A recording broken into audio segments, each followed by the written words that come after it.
So, a week from today is Valentine's Day. So, I figured, as a bit of a fun little thing, I'd do a little bit of a Valentine's Day discussion on various Sonic ships, if you will, mostly when it comes to Sonic. So, without further ado, let's get into what those Sonic ships are. It's going to be three, so let's take a look at those three, shall we? I think you might enjoy what you see.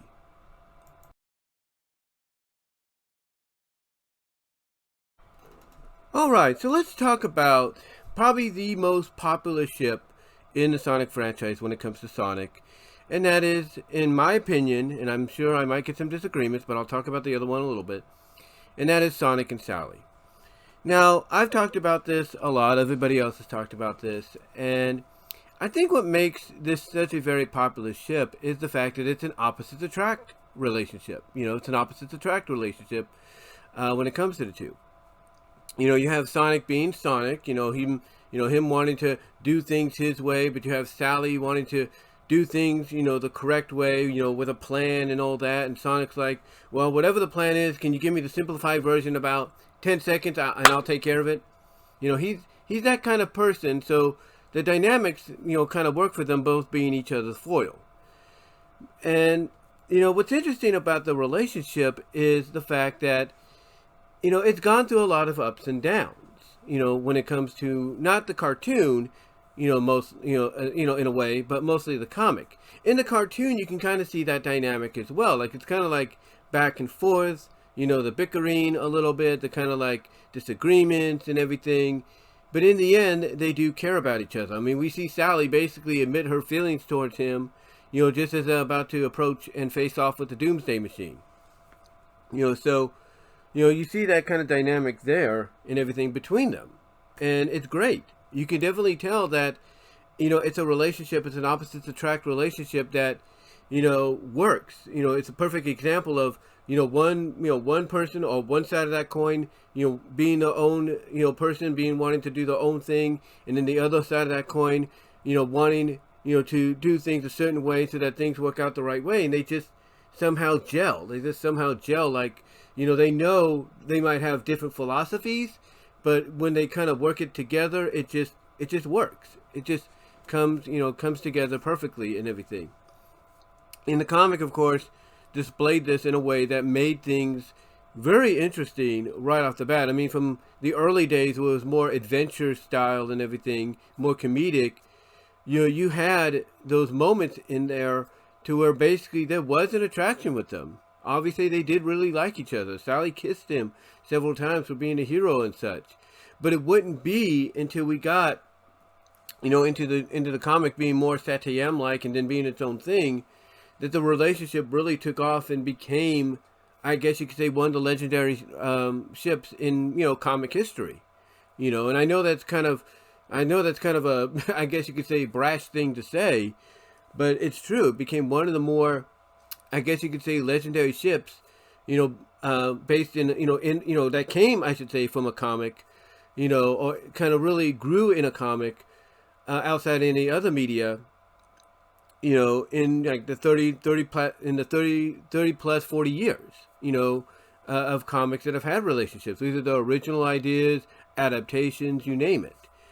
So to see Sonic and Sally kind of have that kind of relationship up and down throughout, really made people want to see this relationship, grow and become more than what it was. I mean, when you look at 134, a lot of people say that never happened. They look at that issue and like, yeah, nope, didn't happen. They ignore that. And they focus more on what happened not pre, but post 134, and mostly post, Ken Penders and post 175 to 177 story arc, anniversary arc. They look at everything that's post 200. They look at everything that's mainly post Iron Dominion, and that as examples of this relationship being, what it can be, if not more. We can, they see that.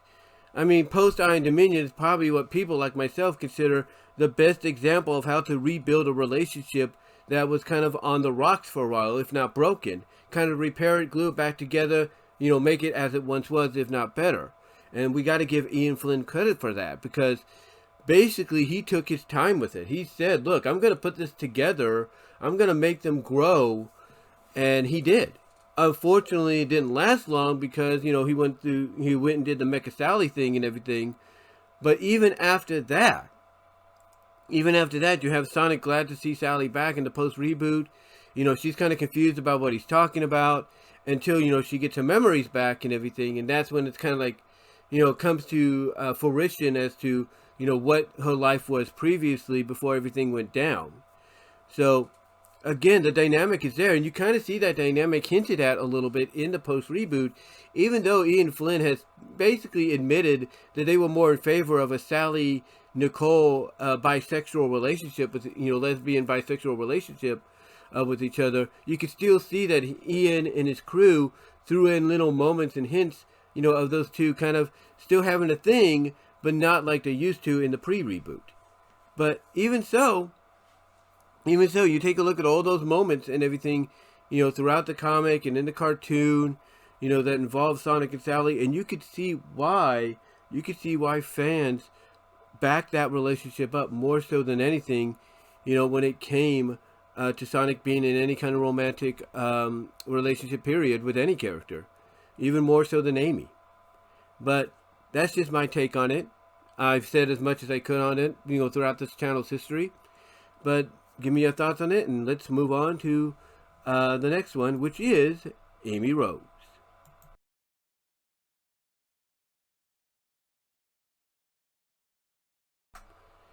Hey guys, first of all, I apologize if there's any interruption by the phone. There's going to be a call coming in real soon, so I do apologize for that. But I wanted to come on here next and talk about our next subject, put Sonic's, shipping, if you will, romance, and that is Amy Rose. Now, of course, there is a division, if you will, when it comes to those who think Sonic should be with Amy and Sonic should be with Sally or somebody else.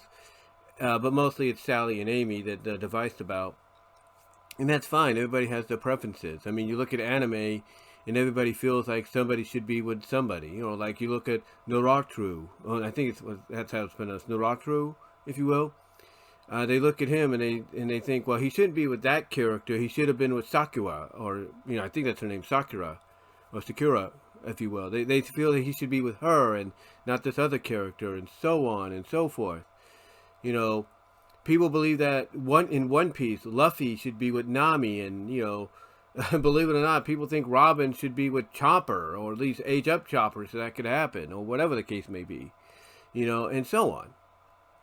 Heck, I talked about Yu-Gi-Oh! The other day, and the obvious thing between Yugi and Taya, Yugi/Atem and Taya, and Joey and Mai, and it's like, okay, fine.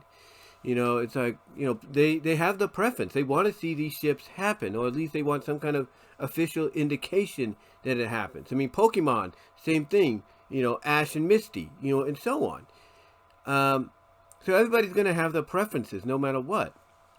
But when it comes to the Sonic franchise, as one person put it in a video they did, the Sonic fans, I'm being one of them, we're just built differently.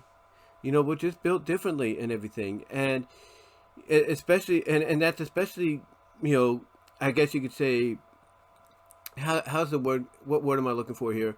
That especially goes for, romance, basically. That especially is very telling when it comes to romance, because with Sonic, it's like, well, we know Sega wants him to be a free spirit and everything, do his own thing, and that's fine. But when you license the show out, or license your franchise out to be made into a comic, or you license it out to be made into an anime, or an anime right there in Japan, or a Western animated show, here in North America, when you're licensing it out to be made into something like that, you're pretty much giving consent, as much as you may not want to admit it. You're giving consent to the people, to the distributor, to the creators of the comic or the show, to do whatever they want. To kind of basically go in directions that normally you wouldn't allow. I mean, when they did Sonic Boom and they did Sonic Prime, here on the West Coast, or here in the Western Hemisphere, they basically alluded to the fact in both Boom and Prime, mostly Boom, a little bit in Prime, but mostly in Boom, that there was something there between Sonic and Amy, and that was obvious.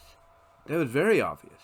And even when they did the anime Sonic X, even though Amy was pretty much written to represent what she was like in the games at that time, they still wrote her in a very character developing way, to where even though she still retained all of that, personality of gushing over, wanting to be with Sonic and all that, she, pretty much was, developed as a character to, kind of be more mature, like be more, accepting and more like opening her eyes to realize, okay, what can I do to try to get this guy to realize I like him more than just as a friend, And that was our neighbor's car out there. I don't know what that was, but it's like, what can I do to basically get this guy to, see me as more than a friend?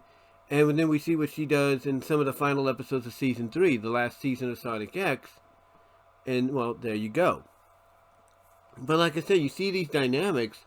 And Sonic Boom, along with the final season of Sonic X, but mostly the final episodes of Sonic X, and then mostly with Sonic Boom, you kind of see, a side of Amy that, is more accepting by the fans as somebody that could be Sonic's love interest. You see, the maturity. You see the growth in the character. You don't see her being, I guess you could say, you don't see her being like she was, previously. Like she was previously. Again, I go back to the video, and hold on for a sec. While I look at, yeah, like I said, going back to the video I mentioned by Kiro Talks, that's Kiro, Kiro Talks. They basically were doing a video on the differences between the original Sonic Generations game and the Shadow version that came out. And they basically talked about some changes that have been made, design-wise as well as scene-wise and dialogue-wise. And one of them, of course, was Amy. How in the original, Amy was basically the Amy we pretty much knew for a time, wanting to gush over Sonic, kiss him, even though he didn't want it and stuff like that. To now, she's more like, okay, it's still there, but she's more like toned down. She's more matured in her mannerisms. Like, she's not so gushy and everything. I mean, she's still gushy and everything, but not as like she used to be. And although people might be critical about those changes, it's to a lot of fans that want to see her and Sonic together, it kind of makes sense. Because even longtime Sonic Amy fans, whether they want to admit this or not, they probably feel it's a change for the better, because now what they want to see is more of a reality, or could be more of a reality as time goes on. And again, like I said, you see this in Sonic Boom. You see it somewhat in Sonic Prime. You see it, not so much, in Sonic X, but you kind of see the developing phases of it, at the end of the series. So you're seeing all that. You're seeing all that, and and what you're seeing is a development of a character that, that you've been wanting since the beginning to be with Sonic, and now she's being developed into, the kind of character that you could realistically believe Sonic would go for. And it's true. I mean, even IDW has done a good job with her, has done a decent job with her. I mean, yeah, one person pointed out, I think it was SG Wolfie, he pointed out in his review of one of the issues that, she, and I think it was the 75th issue, he pointed out that when she saw Sonic and she, like, broke through, I think, the plastic casing or whatever it was that was between her and Sonic, or between her and between her, Tails, and everybody else and Sonic, that she broke through, and then she was hugging Sonic, saying how much she missed him. He acknowledged that, she's still very much the same kind of Amy, but as I mentioned earlier, the difference, though, even though you could still see traits of that Amy in there, she's, the difference is she's matured. She's, more of that Amy that, again, fans could believe Sonic could, fall for, he could go for. And there's no denying that whatsoever. There is no, denying that or getting around that whatsoever. You could definitely see it. I mean, you look at Boom and the way she reacts to Sonic, and everything. It's not like, she's so forgiving or being like, oh, he's just joking around and all that. No, she calls him out on his stuff. She calls him out on his stuff there. She calls him out on his stuff in IDW. She calls him out on his stuff in Prime. Heck, she even calls him out on his stuff in Forces and in Frontiers. And that is a stark difference between what she was before and what she is now. And what she is now is what a lot of fans would consider somebody, even as I mentioned earlier, a lot of longtime Sonic Amy fans would consider somebody that could potentially be, with Sonic, that Sonic could go with and be like, hey, I like her. I'm going to try to ask her out. Maybe we can start something. That's how fans kind of view it now. And whether you like it or not, it is probably, for the better. It is probably, if not more than likely, the best, for the long term, if you will. It's for the better, as we speak, and, probably the best for the long term. And I like that because, look, I've always been a fan of Amy. I mean, I liked her presentation in Sonic X. I mean, yeah, she was still Amy Rose from the games, but you could see that maturity level start to slowly seep in, throughout the show. Mostly towards, like I said, mostly towards the end of Season 3, and everything. You start to see that maturity level kind of seep in, more so than anything. And I appreciate that kind of stuff. And then when you look at the other incarnations, you look at Boom, you look at, Prime, you look at IDW. Heck, you look at the later issues of Archie, pre-reboot and post-reboot, and you don't see it as, I mean, you do see it, but it's not as prevalent. I mean, yeah, post-reboot, she's still kind of, gushy over him and everything, but it's not as prevalent. What you see in Archie's post-reboot of the book, pretty much is the precursor to what we would see in IDW, to what we would see in Frontiers, to what we see in Forces, to what we would see, in Prime and in Boom. That's pretty much, pretty much what you saw in the post-reboot is, a precursor to, to that Amy. Because again, she was acting more, like she still had feelings, she still was, attracted to Sonic, she still wanted to be with him, but she was more like in control, more like, leveled off to where, if they gave Ian Flynn the okay to be like, okay, post-reboot Sonic and Amy together, it could be, Ian would probably write a story to where it'd be more acceptable and believable that they would end up together. And it would work. But unfortunately that didn't happen, but yet you still get that kind of Amy Rose, but a bit more mature, a bit more developed in IDW, but still with those traits. And I appreciate that. I really do. I mean, even pre-reboot Amy was pretty much getting there as well. I mean, yeah, when she first started out, she was still Amy from the games, the early games and all that. But when you got to like the 200s and the 220s and everything, it's like you start seeing that maturity level start to develop. Just like with X towards the final episodes in the final season, you start seeing that maturity level, in that same atmosphere, on that same way, develop in the comics. Like in 222, of all moments, and I really appreciated this, of all moments, she comes and she saves Sonic and Sally, from this mob of asking them so many questions and disrupting their date and everything. And she's the last person you would expect. And she's basically coming in and telling them, leave these two alone. Let them have peace. Leave them alone. And even when a Patreon asks them, or aren't you the girl that likes Sonic or believes Sonic's your boyfriend and all that? Her answer is not like, oh, are you going to ask me that? Okay, smash into the ground, smashy, smashy. No, her answer is very mature and very mature and accepting and believable. She basically says, yes, I still love Sonic, and yes, I believe I will be his someday, but my main priority, when it comes to loving Sonic and caring for him, is his happiness. And if being with Sally, dating her, and her being his girlfriend is gonna what makes him happy, then I'm happy for him. And that's a great answer. That is a very mature answer for the character. And again, you start slowly seeing in that issue, and all that, you start seeing the growth development happen. Even when they split off into two separate teams, and it was her, Tails, and Sonic going after the Death Egg to rescue Sally, when she was Mecha Sally, you still saw bits and pieces of, the Amy that gushed over and, fawned over Sonic there, but they were slowly being replaced by the more mature, more focused, Amy Rose that we'd come to know and love today. And Amy Rose, now, yes, some people would say it's just Sally, but, and Amy Rose is, some would say, and they have joked about this, have said that the Amy Rose we get today is more like Sally in disguise. And yes, there are traits of Sally in there, you could tell that.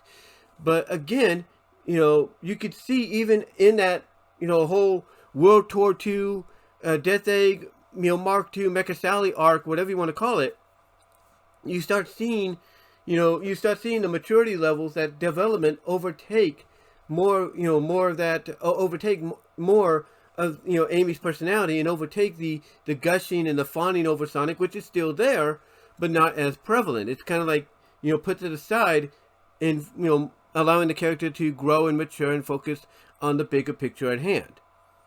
So I enjoyed that. I appreciate that.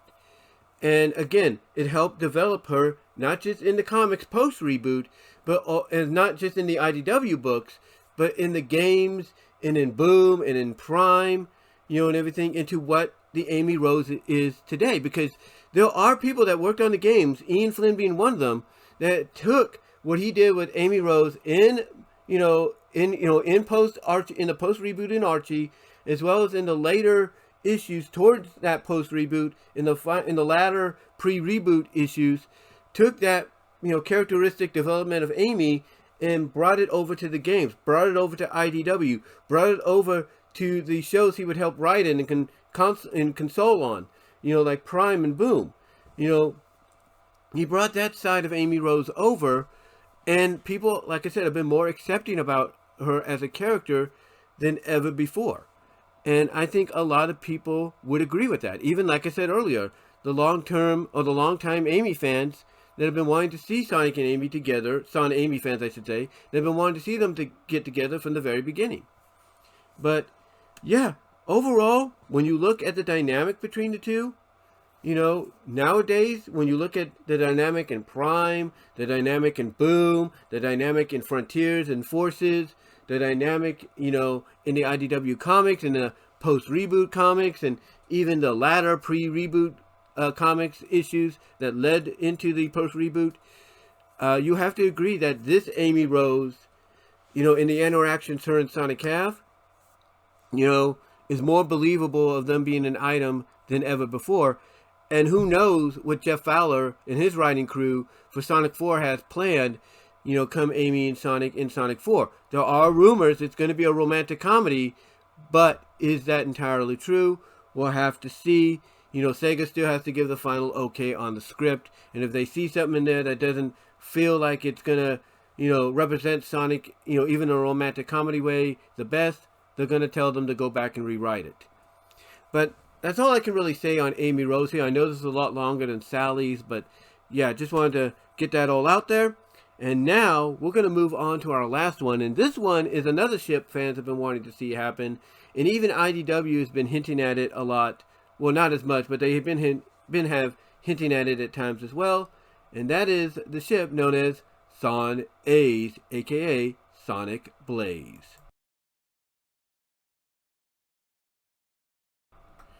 Okay guys, so our third and last one is based on the ship Sonic A's, and that's basically short for Sonic Blaze. Sonic the Hedgehog, Blaze the Cat. Blaze the Cat, of course, was introduced in the Sonic Rush series and has really taken off ever since. She was in the very infamous Sonic 06 game, where pretty much she had sacrificed her life and all that, but that was a different Blaze and all that. People don't really count that whatsoever. And then, of course, she's been in other stories as well. She's been in Sonic Generations. I think she's appeared, or at least was referenced in Frontiers. I think referenced in Forces, and so on. So she's been around for quite some time. She's been in all the crossover Sonic and Olympic games. She's been in Team Sonic Racing, I think. So she's been around, and she's played an integral part, of course, in the comics, both Archie and IDW primarily. as well. But the question is, what is the situation with her and Sonic? Why are people so behind the ship and everything? Well, mainly because Blaze, she is a no nonsense princess, like a certain, princess that I mentioned before. But she's also from another dimension called the Soul Dimension, SOL. And she came to Sonic's world because her version of Eggman had taken the Soul Emeralds, which were her equivalent of the Chaos Emeralds, and scattered them about, so she had to go and find them, which caused her to cross paths with Sonic, and they became close friends, and ever since then, there have been, fans, going out of the way to try to expand on that, be like, okay, is there more and everything? Because I think it was, I haven't played the game in a long time, because I have both Sonic Rush games, Sonic Rush 1 and Sonic Rush Adventure, and that's thanks to Frank Hill. And basically, I think it's thanks to Frank Hill. Frank, correct me if I'm wrong. But basically, getting back to what I was saying, to get back to what I was saying, basically, like I said, I have to go back and play the games. But there was hints, I think, in the game that, in the games that might be a little bit of an attraction. Not really. We're not really sure. But then I guess when you got into the later games and all that, they was kind of teased little hints here and there, but nothing significant. But then when you get to the comics, mostly with IDW, it's like they really played it up and everything as, those two, being an item and such, and or at least hinting at them being an item. There's a moment after one of the main arcs that they're going across, the world and everything together, and they're stopping on top of a clock, on the minute hand, I think, of a clock and everything. And, they're just, Sonic's just giving Blaze a world tour of his world and everything. And basically he's scouting around, thinking, okay, what can I, trying to find a place to eat. And he's holding her hand, and she's blushing a little bit like, like, whoa. Like, I think it kind of threw her off guard, but when you have a character blush like that, and I'm not trying to say anything offensive here, but usually that means that there might be, like, an attraction, like, it's like they really, really like this person, but, they don't want to make it known because of, the position. And Blaze is kind of that character to where she's like, she really, really likes Sonic, apparently, depending on how you view it, but because she's a princess from another dimension, she's basically their equivalent of Sonic in her world. She can't, really, I guess you could say, settle down and make that kind of commitment. But there is something there, and she does help Sonic in IDW when he gets blasted into her world because he saved his world. She's the one that helps him remember who he is, and so on. But again, they have this interaction with each other in the IDW book, which is very cute and everything. And it looks like they're going to be paired off eventually real soon, because one of the covers of Sonic 76 from IDW has them on it. And it looks like they're going to get paired off probably very soon. We do have the hint that it's going to be Blaze and Silver helping Tangle and Whisper track down Mimic. But what Blaze does after that is up in the air.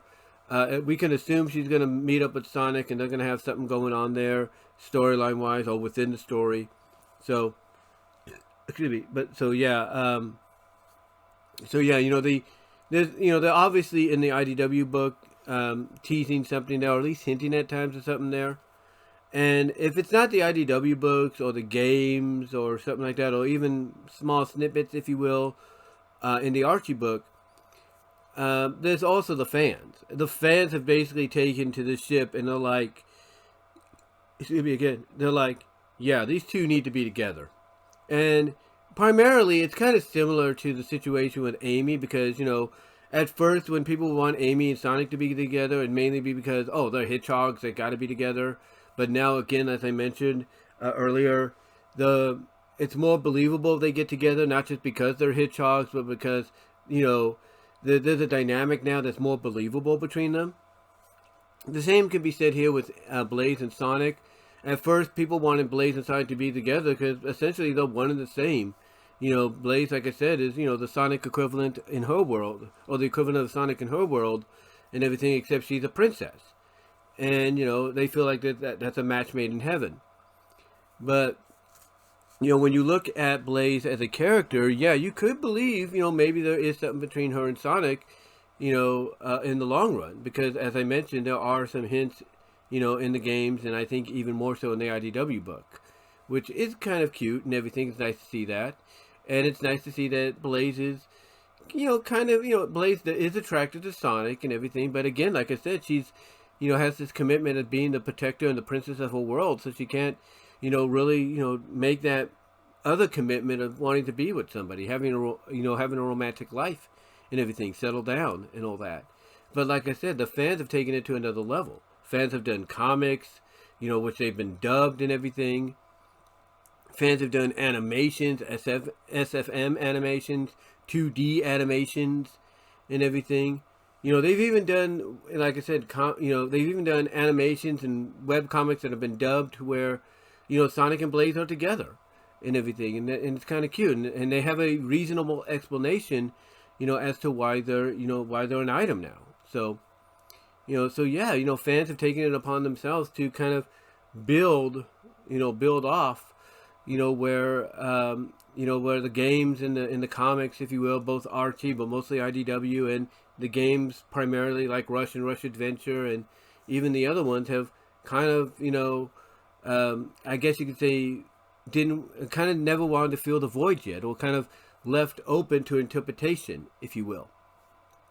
But yeah, fans do like this ship. They do like it, and they would love to see it become more than what it is and everything. So yeah, have no issue with it whatsoever. If Sega ever decides, hey, we're gonna loosen up the restraints and we're gonna give Sonic a love life, and they decide that instead of Amy, which a lot of fans would like to see, or bringing back Sally, and because a lot of fans like to see that too, that instead they'll go the Blaze route, and go and see how that works, see how that works in the long run. But yeah, it is a ship that fans like to see happen because of every hint and acknowledgement and a hint and clue and stuff shown in the other media that I mentioned, as well as what they're interpreting in their own special works that they've done that you can see across YouTube and DeviantArt and all these places. But that's all I can really say, guys. And let me know what your thoughts are on the Sonic Blaze ship. Do you support it, or do you think it's just something that gets teased but nothing will come of it significantly? Let me know your thoughts. Love to hear them. Let me know. Love to hear them, guys. But what are your thoughts? Okay, guys, that's going to do it for this Valentine's Day themed video. Let me know what your thoughts are on it down below in the comments section, as well as in the live chat during the premiere. Like the video, ring the bell for notifications, subscribe to the channel. Also, check out my content elsewhere here on the internet. Find me at all your favorite audio and video podcast affiliates like iTunes, Pandora, iHeartRadio, Radio Public, Spotify, Audible, Overcast. You name it. If it's got a podcast, then more than likely mine will be there as well. Also, check me out at VENMO.com at BWRoses, Rumble.com at BWRoses, Odyssey.com at BWRoses. Also, check me out at DeviantArt.com at BVW1979, InkBunny.net at BWRoses.